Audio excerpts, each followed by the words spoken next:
America में राष्ट्रपति Trump के सत्ता में आने के बाद कनाडा की सियासत में भूचाल आ चुका है। टैरिफ को लेकर ट्रंप के हमलों से कनाडा में कोहराम मचा हुआ है।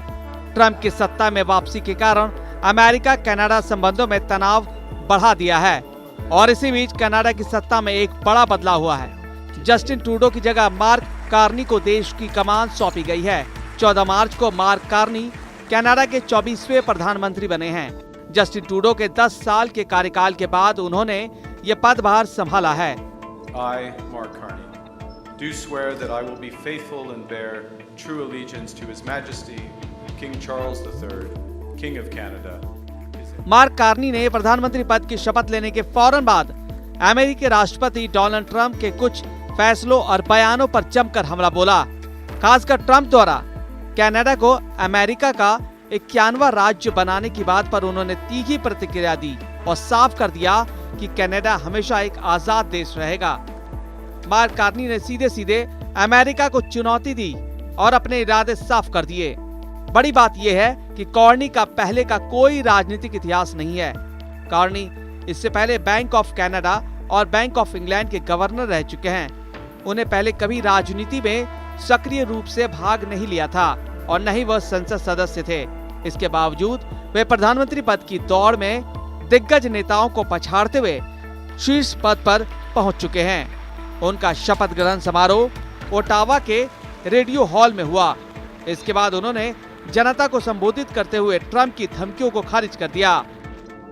I look forward to speaking with President Trump. Just to be clear, we respect the United States. We respect President Trump. President Trump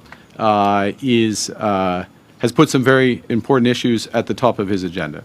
We understand his agenda. We understand the importance of addressing the scourge of fentanyl, which is a challenge here in Canada as well as the United States.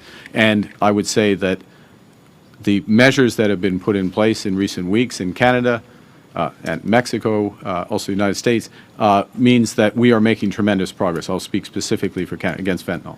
We understand the importance President Trump places on American workers and American jobs.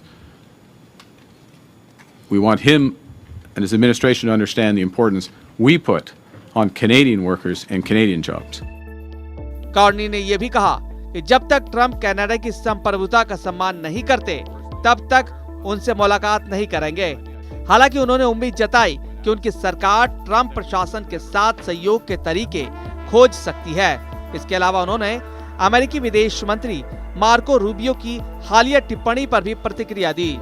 Rubio ने कहा कि यदि Canada America का 51वां राज्य बनता है तो उसकी अर्थव्यवस्था मजबूत होगी।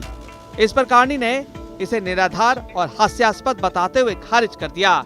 डोनाल्ड ट्रंप के दोबारा राष्ट्रपति बनने के बाद अमेरिका और कनाडा के संबंधों में तनाव बढ़ गया है। ट्रंप ने कनाडा के आयातित वस्तुओं पर 25% टैरिफ लगाने का निर्णय लिया है और कई बार कनाडा को अमेरिका में विलय करने का प्रस्ताव भी दे चुके हैं। कार्नी के कमान में कनाडा अब अपनी संप्रभुता और स्वतंत्र नीति को बनाए रखने के लिए मजबूती से खड़ा है।